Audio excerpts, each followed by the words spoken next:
Bueno, buenas tardes. Voy a hablar sin mascarilla, como mi compañera Monse. Me llamo Miguel Ángel Fernández, soy un intensista, un R30. Vosotros sois R1. Las cosas han cambiado. Cuando yo era R1, también han cambiado por el COVID, pero cuando yo era R1, este tipo de charlas las hacíamos en una salita más pequeña, sin móvil, sin WhatsApp, atentos a la charla que estaba dando, una magnífica charla, por ejemplo, las dos anteriores, pero a Monse, con la cual llevo trabajando 20 y tantos años, es un lujo oírla. Y era muy importante, porque mañana, en la próxima guardia, os vais a encontrar con uno de estos pacientes. Y no vamos a saber qué bolus de líquido le tengo que poner al activar el código sepsis, porque no hemos estado atentos.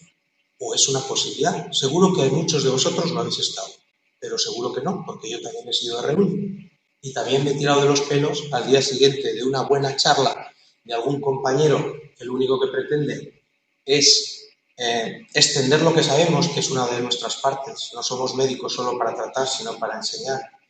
Y me vais a permitir este sermón, porque yo, claro, soy R30, he trabajado en primaria, jefe de urgencias, ya llevo un bagaje que, en fin, hasta he sido gerente, con lo cual me vais a permitir que sea así de franco con vosotros. La próxima guardia que nos encontremos, no vamos a hacer una idea muy buena que tienen en Estados Unidos de llevar una foto colgando para vernos nuestras caras y no la mascarilla dichosa que tenemos que ponernos, pero sí que vamos a saber si la persona que tengo al lado me está contando el paciente bien y ha sabido diagnosticar una sepsis, un Steven Johnson, como la charla de dermatología, o vamos a intentar trasladar qué voy a hacer cuando me encuentre con un shock hipovolémico. Hace unos años, cuando antes de la pandemia, pues estas charlas eran de 45 o 50 minutos, y qué menos para hablar de un shock hipovolémico o de una sepsis. Y ahora hemos intentado, yo creo que muy correctamente, hacer algo presencial para podernos ver las caras y poder interaccionar. Por eso también me gustaría que si queréis me interrumpís en cualquier momento de la charla y me preguntáis o me hacéis algún comentario agradable o de crítica, que para eso estamos aquí, ¿vale? Bueno, voy a intentar trasladaros qué es lo primero que tengo que hacer cuando supuestamente me encuentro con un paciente hipovolémico, pero lo primero es la angustia. Yo soy R1, me encuentro ante un paciente, hasta ahora no estáis solos, pero pronto lo vais a estar, y en otros hospitales ya lo estaríais, como en el que me formé yo, en Valle d'Hebron, ya lo estaríais y ya estaríais sufriendo qué hago o no hago.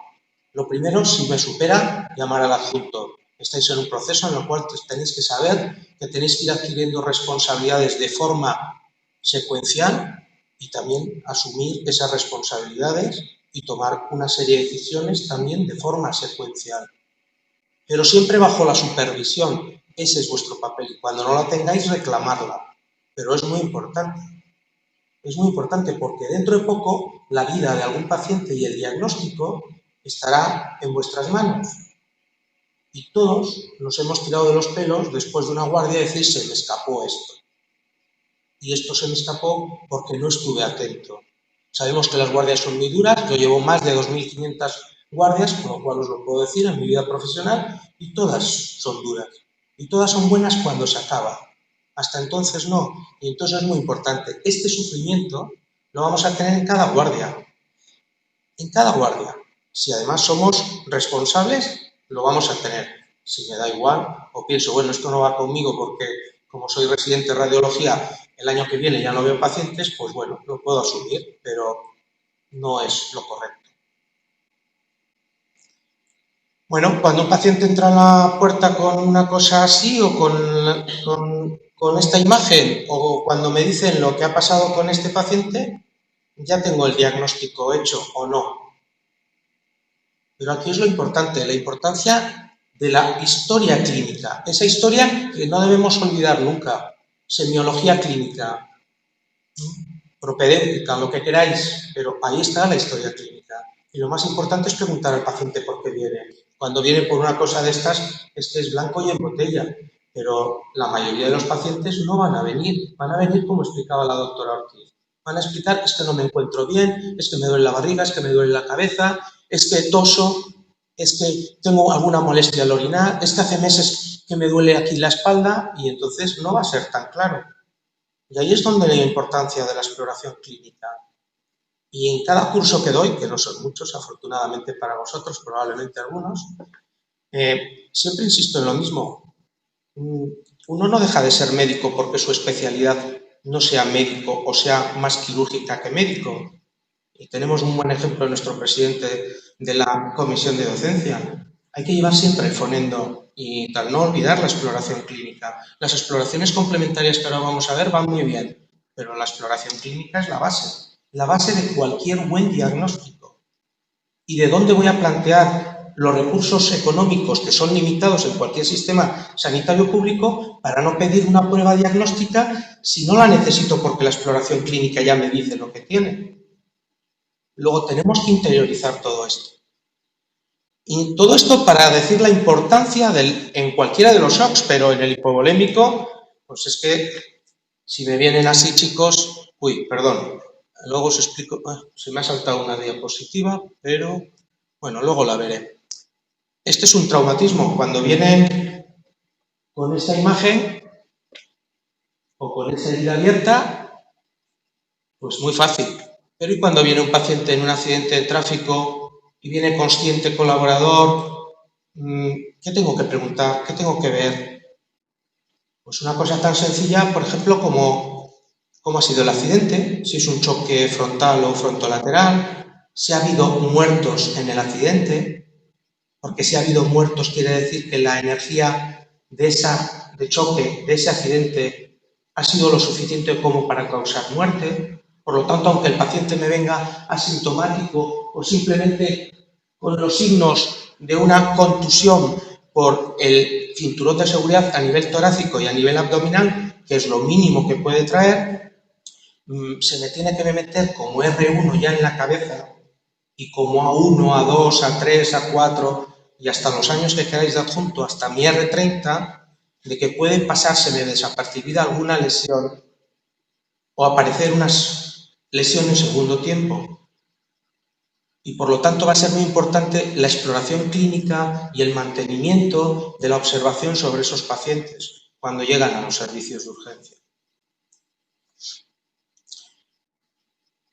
La exploración clínica. La doctora Ortiz y yo nos llevamos muy bien, llevamos muchos años trabajando juntos. Estas fotos las acabo de meter después de haberse marchado la doctora Ortiz del despacho donde trabajamos. Y no sabía que ella iba a hablar de la sepsis neumocócica de una chica joven, pero estas las fotos de esa u otra chica similar de hace 2 o 3 años en nuestra unidad. Esto, en una puerta de urgencias, es diagnóstico, prácticamente. Ahora cada vez lo vais a ver menos, luego aprovecharlo, cuando lo veáis, aprovecharlo. Porque es como hace 2 o 3 años, ya los años se me van pasando, me tenéis que disculpar, más, alrededor de 5, cuando en el servicio de urgencias de este centro se nos pasó durante 4 o 5 guardias que la persona vino aquí un tétanos. Porque ahora casi no veis tétanos. Y nosotros, algunos de nosotros somos de una época en la cual teníamos 4 y 5 tétanos anuales en un hospital como Valle d'Hebron de Barcelona. Y aquí, pues ya he visto en estos 24 años 3 o 4, pero cada vez menos.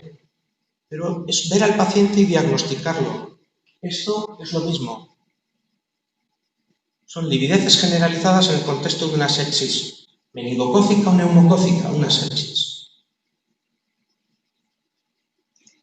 Y esto es lo más básico para ver si un paciente está pálido o no pálido. No necesito esperar a un hemograma 1 hora y media muchas veces para saber esto. Y aunque el hemograma de este paciente me llegue con una hemoglobina de 11 y ha sido después de un accidente de tráfico y viene con un dolor abdominal, ojito, porque si le vuelvo a repetir el hemograma, igual ya no está en 11 y está en 9,5 y dentro de 2 horas está en 7. Y dentro de 3 horas está en 5 y luego no tengo paciente porque se ha muerto. ¿Cuál es el aspecto de un paciente hipovolémico, hipotenso? Pues eso, mal aspecto, pálido, sudoroso, taquipneico. pulso débil, rápido. ¿Por qué rápido? Porque está taquicárdico. ¿Por qué débil? Porque está hipotenso. ¿Pero qué es la hipotensión? Porque antes de saber que íbamos a tener que hacer más cortas estas charlas, pues me pasaba un rato largo hablando de lo que es la hipotensión. ¿Cuántos de vosotros superan los 110 milímetros de mercurio en una situación basal? Muchos de vosotros probablemente estáis por debajo de 110 milímetros de mercurio. Y para mí, que soy un hipertenso con tratamiento, pues estoy a 110, estoy hipotenso. Y para una persona que normalmente tiene una sistólica de 90 a 100, estar a 85 no es hipotensión. Luego también es importante en la anamnesis saber eso y saber si estoy tomando medicación antihipertensiva o no, y ponerlo todo en relación con ese tratamiento y con esa situación. Y esto es muy importante tenerlo en cuenta. Aunque os parezca una obviedad, es muy importante tenerlo en cuenta. Porque si no, pasa como hoy, que me encuentro un paciente en la UCI con unas noradrenalina a más de 0,4 microgramos kilogramo minuto por una sistólica de 80, que es su tensión arterial basal. Luego, esto es importante en todos los aspectos de nuestra profesión.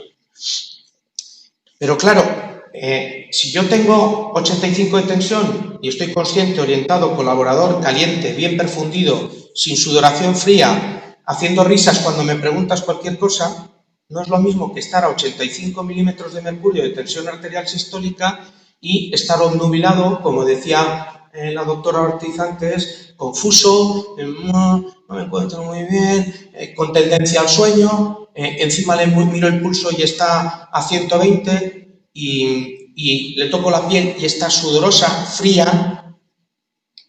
No es lo mismo. Esos 85 milímetros de mercurio no es lo mismo en una situación que en la otra. Por eso es muy importante tenerlo en cuenta.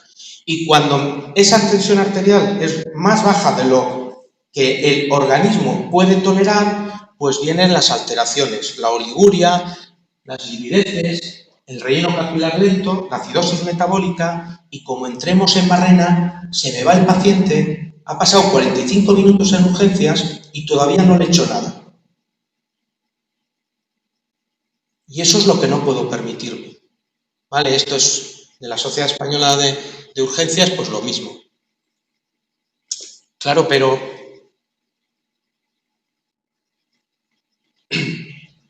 causas del shock hipovolémico. La más frecuente, la hemorragia. La otra es pérdidas de líquidos. La historia clínica me va a decir lo que me está pasando. Si la historia clínica me habla de una herida o me viene con una sección de la femoral por una cornada, por una puñalada, no necesito saber más que la causa de esa hipotensión es la hemorragia. Si el paciente me viene diciendo que no sabe por qué, pero que lleva días orinando y que ha llegado a medir la orina porque le llamaba mucho la atención y ha orinado 10 litros ayer, está perdiendo por algún motivo. Luego ya llegaré al diagnóstico y eso es otro momento, pero lo importante es eso, tenerlo en cuenta, ¿vale? La mayoría de las veces la historia clínica, el contexto me lo está dando. Un gran quemado, no necesito saberlo, lo voy a ver según llega. Se me van a poner aquí el primer día que los vea y el segundo y el tercero y el cuarto, pero en algún momento voy a ser responsable de tratarlo. Luego me tengo que adecuar a esa situación, ¿vale? Dolor abdominal. Paciente que me viene con dolor abdominal brusco, sudoroso, pálido, frío, sistólica de 130 y un dolor abdominal con un abdomen a la palpación patológico. Si me da tiempo a meterle un TAC y lo diagnostico de un aneurisma de aorta abdominal roto, fantástico. Pero ¿y si se me escapa? En media hora no tengo paciente. Luego es importante paciente con un traumatismo torácico, que luego comentaré. Hay un antes y un después. Hay un antes y un después de que en este país y en esta comunidad autónoma, alrededor del año 1998-99, sí, empieza a funcionar el 061 y las unidades medicalizadas. distribuidas, como dirían después en una fotografía. Pero antes los politraumáticos se nos morían en la carretera. Ahora la mayoría de ellos nos llegan vivos, gracias a la reanimación inicial de los compañeros del 061, muchos de los cuales podéis llegar a ser vosotros una vez superada la fase de formación en medicina familiar comunitaria o en otras especialidades. Pero esto es lo importante. Pero accidente de tráfico, sin cinturón, en un coche viejo, sin airbag, inestabilidad torácica, hipotenso, sudoroso, frío. ¿Y esto qué creéis que es? Un hemotoras masivo. Y por esto nos morimos. Porque, entre otras cosas, este hemotoras masivo puede ser por la rotura de las costillas y la invasión de sangre de la pleura, pero también puede ser por una disección de la aorta abierta pleura. Y aquí, si me da tiempo, es muy importante las exploraciones complementarias como el TAC torácico para poder hacer un diagnóstico diferencial. Porque si esto es un hemotoras, va muy bien que yo lo dé. Pero si es un aneurisma de aorta torácica ascendente o descendente abierto a la pleura izquierda, por lo tanto, mayoritariamente aorta descendente, en cuanto le ponga el drenaje se me muere. Luego es muy importante tenerlo en cuenta. Y las pelvis. Hace pocos años se me murió una abuelita en urgencias y dije, es imposible que una abuelita que lleva 2 horas y media al servicio de urgencias se muera por un shock hipovolémico, por una puñetera pelvis. Una pelvis como única lesión en un politraumatismo, en un accidente de tráfico o en un atropello, me da lo mismo. Yo diría que kafkiano, es decir, imposible, y nos sigue pasando.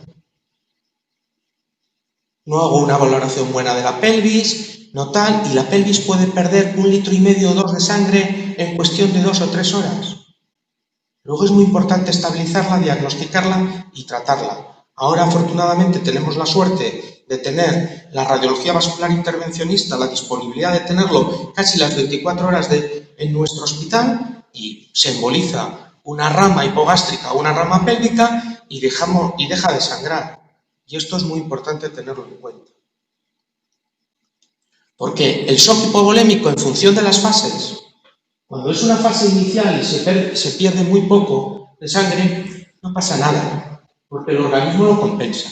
Pero según vamos avanzando, es obvio que cualquiera de vosotros cogéis un manual y toda la fisiopatología la estudiáis y la miráis para completar esta pequeña charla que os estoy dando. Lo único que intento es trasladaros mi experiencia como 30 años trabajando en una UCI y en servicios de urgencia intra y extrahospitalario para que intentéis captar lo que os parezca interesante de esta charla y lo demás lo desecháis. ¿Vale? Pero para eso están los manuales, para completar todo esto cuando acabéis hoy o mañana y le echéis un vistazo a lo que es el shock. En las fases iniciales es muy fácil compensar, es muy fácil, pero luego vienen las fases tardías y ya no es tan fácil. Y aquí está la abuelita que pierde más de 2 litros y ya me entra en un fracaso multiorgánico y da igual lo que le haga. Da igual lo que le haga. Y era tan sencillo como nada más llegar al servicio de urgencias, darme cuenta, empezar con fluidoterapia, pedir sangre, aunque fuese sin cruzar, en el caso de que tenga una sospecha de que está en un shock hipovolémico y empezar a transfundirlo. Tengo que reponer la pérdida. Tengo que empezar con cristaloides. Puedo empezar con cristaloides o bien suero fisiológico, Ringer lactato. ¿Vale? Pero meteros en la cabeza que cuando tengáis claro que el mecanismo lesional es un foco de sangrado, ir pidiendo sangre. Igual que se saca la bioquímica analítica y se pincha una vía, se saca unas pruebas cruzadas y se envían al laboratorio del banco de sangre para que nos crucen sangre y la tengan reservada, aunque luego no la utilice. Esa no se va a tirar, pero me va a salvar más de un paciente de una situación de shock hipovolímico por sangrado. ¿Y qué tengo que intentar? Pues reponer la situación basal. ponerle el líquido que necesite para ir reponiendo esa volemia e intentar que esa fase de shock me entre en la fase 3 o 4, en la cual la taquicardia, la hipotensión, la hipoxemia me entren en un círculo vicioso que me haga que el paciente me entre en un fracaso multiorgánico y la recuperación sea prácticamente inviable. Por eso es muy importante la rapidez, ¿vale? Por eso os decía antes que ha cambiado mucho. Aquí tengo un esquema que lo podéis ver en cualquier lado, ¿vale? Pero ha cambiado mucho el antes y el después en el politraumático y en el shock hipovolémico por un trauma en nuestra provincia y en todo el estado, con las entradas de las unidades de reanimación de soporte vital avanzado extrahospitalaria. El Costero 61 nuestro de aquí, ¿vale? El SAMU de Madrid. Porque lo primero que hacen ya es reponer, hacer una resucitación hídrica. Y la norma es, no es cuestión de estabilizarlo en lugar del accidente, es inicio la resucitación y lo traslado lo más urgente posible al hospital para intentar acabar de hacer esa ABC que habréis dado o que habría que dar en una charla cuando se habla de politraumatizado. Vía aérea, ventilación, circulación, afectación neurológica y exposición, ¿vale? Esa exposición que me venía a la mente antes cuando nuestra compañera dermatóloga os enseñaba el torso de un paciente que no tenía nada, o prácticamente nada, y lo podías haber mandado a casa si no le quitas la ropa de la parte inferior, paciente que viene por tos y una febrícula. Me dedico a auscultarlo y se va a casa con una epidermólisis masiva, porque no le he quitado la parte interior de la ropa y no he hecho una buena exploración. O en mi experiencia justo licenciatura, en Euskadi, alguien que va a ver un cadáver en una casa y no se ve, todo el mundo haciendo una plegaria, todos muy cristianos, católicos y tal, y luego el de la funeraria se da cuenta que tiene 3 navajazos, el difunto en la espalda. Y el médico que lo va a ver certifica la defunción y no ve la causa de la muerte. Luego, la exposición es muy importante y toda una serie de cosas. Estas son nuestras unidades medicalizadas. Afortunadamente ya tenemos en Burela, y me falta una que me acabo de dar cuenta, el Monforte, ¿vale? Pero ya tenemos Galicia extendido. Durante muchos años, algunos que nos hemos centrado y nos ha gustado el tema del politrauma, nos las veíamos y nos las deseábamos porque no teníamos ni medios ni disponibilidad para que fuera bien tratado el paciente a nivel extrahospitalario. Ahora lo tenemos y tenemos que aprovecharlo. Pero una vez que llega al hospital es nuestra responsabilidad. Y a cumplir el horario no tengo mucho más que decir.